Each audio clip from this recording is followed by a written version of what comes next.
सोनापुर गांव में राधा अपने पति हरिया और सास जानकी के साथ रहती थी।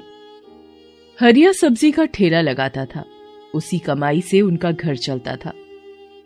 राधा एक बहुत ही नेक और समझदार औरत थी। वो घर का सारा काम करती और अपने पति और सास की खूब सेवा करती थी। राधा और हरिया अपने सादे से जीवन में बहुत खुश थे, लेकिन राधा की सास जानकी एक दुष्ट औरत थी। वो राधा के हर काम में कोई ना कोई कमी निकालती और उसे ताना देने का कोई मौका नहीं छोड़ती। पर राधा सब कुछ चुपचाप सुनती और अपना काम करती रहती। वो कभी भी पलटकर जानकी को जवाब नहीं देती थी। इसी तरह उनके दिन बीत रहे थे। एक दिन राधा ने खाना परोसा तो उसकी सास बोली, अरे राधा, कितने दिन हो गए, तुझे अभी तक खाना बनाना नहीं आया? ये क्या बेस्वाद खाना मेरे आगे रख दिया है? क्या हुआ माँ जी? होना क्या है, मेरी तो किस्मत ही फूट गई जो अपने बेटे के लिए तुझ जैसी निकम्मी बहू ले आई। तुझे तो खाना तक बनाना नहीं आता। ये कहते कहते जानकी खाना छोड़कर चली गई। इसी तरह वो आए दिन हर काम पर राधा को कोई ना कोई ताना देती रहती। हरिया खूब मेहनत करके सब्जी लाता और दिन भर उसे बेचने के बाद शाम को जब थका हारा घर आता तो उसकी माँ जानकी राधा की बुराइयां लेकर बैठ जाती। बेटा, तू तो सारा दिन घर से बाहर मेहनत करता है। तुझे क्या पता, तेरी बीवी तो मुझे ठीक से 2 वक्त का खाना भी नहीं देती। अरे माँ, क्यों गुस्सा होती हो? मैं उसे समझा दूंगा। अब वो तुम्हारा मनपसंद बना दिया करेगी। हरिया भी कभी अपनी माँ के आगे नहीं बोलता था। दोनों अपनी माँ की बहुत इज्जत करते थे, परंतु जानकी हमेशा राधा के पीछे पड़ी रहती थी और उसे जली कटी सुनाती रहती थी। एक दिन हरिया सब्जी का ठेला लेकर घर को वापस आ रहा था। तभी रास्ते में उसका एक्सीडेंट हो जाता है, जिसमें उसे बुरी तरह चोट आती है। कुछ राहगीर उसे उठाकर अस्पताल ले जाते हैं और उसके घर पर खबर पहुंचा देते हैं। हरिया को काफी ज्यादा चोट आने के कारण और बहुत खून बह जाने के कारण काफी कमजोरी आ जाती है।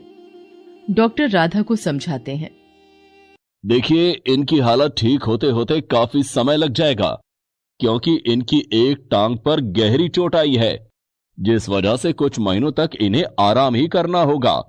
यदि आराम नहीं किया गया तो ये जीवन भर शायद चल ना पाए। जी डॉक्टर साहब, मैं इनका पूरा ध्यान रखूंगी। राधा हरिया को लेकर घर आ जाती है। अब राधा पर बहुत काम आ जाता है। उसे घर के साथ साथ हरिया का भी पूरा ध्यान रखना था। उसका हर छोटा बड़ा काम उसे करना पड़ता था। हरिया के इलाज पर वो सारा पैसा खर्च हो गया जो राधा ने जोड़ कर रखा था। अब तो घर में राशन के लिए भी पैसे नहीं थे। राधा को बहुत चिंता हो रही थी कि राशन कहां से आएगा। जानकी भी उसे ताने मारती रहती थी। अरे मनहूस, तूने तो अपने पति को अपाहिज बनाकर बिस्तर पर लिटा दिया। अब इस बुढ़ापे में क्या मैं राशन का इंतजाम करने जाऊंगी? तू तो जवान है, कुछ काम क्यों नहीं करती? राधा जानकी की ऐसी बातें सुनकर बहुत दुखी और चिंतित होती थी। वो कुछ काम नहीं जानती थी जिससे कि पैसा कमाया जा सके। हे भगवान, ये कैसी परीक्षा की घड़ी में तूने मुझे डाल दिया है। अब मैं घर को संभालूं या कमाने के लिए बाहर जाऊं? मैंने तो कभी कोई काम किया नहीं। भगवान, आप ही मेरी मदद करें। राधा स्वभाव की बहुत अच्छी थी। इसी कारण पड़ोस के लोगों ने उसकी काफी मदद की, जिससे कि अब तक उसका गुजारा चल रहा था। परंतु अब केवल 2 दिन का ही राशन बचा था। राधा चिंतित हो रही थी और घर के बाहर मुंडेर पर गहरी सोच में बैठी थी। तभी वहां एक साधु बाबा आते हैं। बेटी, क्या इस भूखे साधु को कुछ खाने को मिलेगा? राधा सोच में पड़ जाती है कि उसके पास तो अपने खाने के भी लाले पड़े हैं और ऐसे समय में इस साधु बाबा को क्या खिलाए। परंतु राधा स्वभाव की बहुत अच्छी थी, जिस कारण वे उन्हें मना नहीं कर सकी। उसने सोचा, उसके हिस्से का जो रूखा सूखा पड़ा है वो वही बाबा को दे देती है। आप यहां बैठिए बाबा, इस गरीब के घर में जो रूखा सूखा है वही ग्रहण करें। ये कहते हुए राधा थाली में भोजन परोस लाती है और साधु बाबा के आगे रख देती है। बेटी, मैं तुम्हारे चेहरे पर चिंता देख रहा हूं। मुझे बताओ, तुम्हें क्या कष्ट है? नहीं बाबा, कुछ नहीं। परंतु बाबा के बार बार पूछने पर राधा उन्हें अपनी सारी परेशानी बता देती है। मैं जानता हूं कि तुम बहुत परेशानी में हो, फिर भी तुमने मुझे भोजन खिलाया। तुम एक बहुत नेक औरत हो, इसीलिए मैं तुम्हारी मदद करना चाहता हूं। आप मेरी मदद कैसे करेंगे? साधु बाबा एक कपड़े सीने की मशीन राधा को देते हैं और कहते हैं, देखो बेटी, इस मशीन में जादू है जो तुम्हारी मदद करेगी। तुम इसे अपने पास रखना। तुम्हें जो भी सिलना आता है, तुम वही कपड़े सिलना शुरू करो। बाबा, मुझे तो केवल बच्चों के कपड़े सिलने आते हैं, परंतु मैं घर से बाहर नहीं जा सकती क्योंकि मुझे अपने पति का भी ख्याल रखना होता है। हाँ, मैं सब समझता हूँ बेटी, तभी तो मैंने तुम्हें ये जादुई मशीन दी है जो तुम्हारी मुश्किल आसान कर देगी। तुम घर बैठे ही बच्चों के कपड़े सिलना। देखना, तुम्हें उस काम में खूब सफलता और पैसा मिलेगा, जिससे तुम्हारी सारी परेशानियां दूर हो जाएंगी और तुम्हारी सास भी तुम पर नाराज नहीं होगी। इस मशीन से कोई कपड़ा खराब नहीं बनेगा। तुम जो भी बनाओगी वो बहुत अच्छा बनेगा। आपकी बहुत कृपा साधु बाबा, आपने तो मेरी परेशानी हल कर दी। अच्छा, अब मैं चलता हूं। तुम जल्दी अपना काम शुरू कर दो।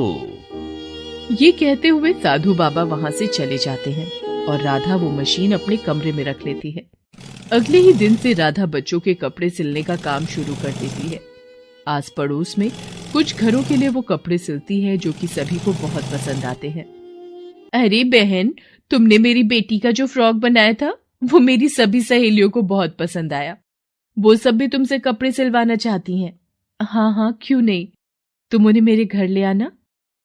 इस तरह से राधा का काम सभी को बहुत पसंद आता है और उसके पास कपड़े सिलवाने वालों की भीड़ बढ़ती जाती है।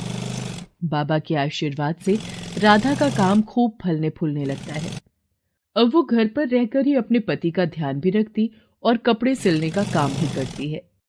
इस तरह काम चलने के बाद राधा के घर में खूब पैसे आने लगते हैं और उनके घर में किसी चीज की कोई कमी नहीं रहती। वो अपने पति और सास के लिए खाने पीने की खूब चीजें लाती है। उसकी सास उसे किसी प्रकार का ताना नहीं दे पाती। हरिया की तबीयत भी दिनों दिन ठीक होती जाती है और वो एक दिन राधा से कहता है, राधा, अब मेरी तबीयत काफी ठीक हो गई है। मैं भी तुम्हारे साथ तुम्हारे काम में मदद कर सकता हूँ। तुमने मेरी इतनी सेवा की और मेरे घर माँ का भी ध्यान रखा, साथ साथ तुमने ये काम भी चलाया। मैं तुम्हारा शुक्रिया अदा करना चाहता हूँ। ये सब बातें सुनकर राधा की सास भी शर्मिंदा हो जाती है और अपनी बहू से कहती है, बेटी, मुझे माफ कर दो। मैंने तुम्हारी काबिलियत पर हमेशा शक किया और तुम्हारे हर काम करने के बाद भी मैंने तुम्हें ताना ही मारा। परंतु आज तुम्हारी वजह से मेरा बेटा भी ठीक हो गया और हमारे घर में किसी चीज की कोई कमी भी नहीं रही। अरे माँ जी, आप माफी क्यों मांग रही हैं? ये मेरा ही घर है, आप लोग मेरे अपने हैं। मेरा फर्ज बनता है कि मैं इस घर का पूरा ध्यान रखूं और मैंने पूरी कोशिश भी की।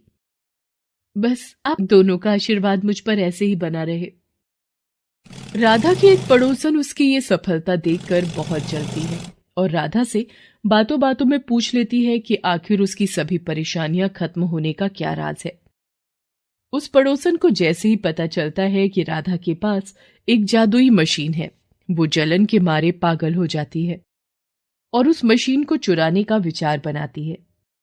एक दिन जब राधा घर पर नहीं थी, वो बहाने से उसके घर जाती है और उसकी मशीन चुराकर अपने घर ले आती है।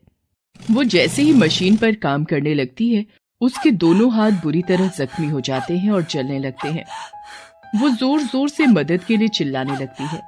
तभी उसकी आवाज सुनकर राधा भागी हुई उस पड़ोसन के घर आती है और देखती है कि उसकी जादुई मशीन उस पड़ोसन के पास है और वो जख्मी हालत में चिल्ला रही है।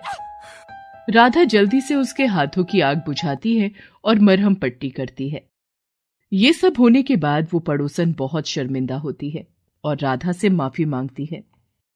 मुझे माफ कर दो राधा, मैंने जलन में आकर तुम्हारी जादुई मशीन चुरा ली जिसका मुझे ये फल मिला, लेकिन तुमने फिर भी मेरी मदद की। तुम बहुत अच्छी हो राधा, तभी तुम पर भगवान का आशीर्वाद है।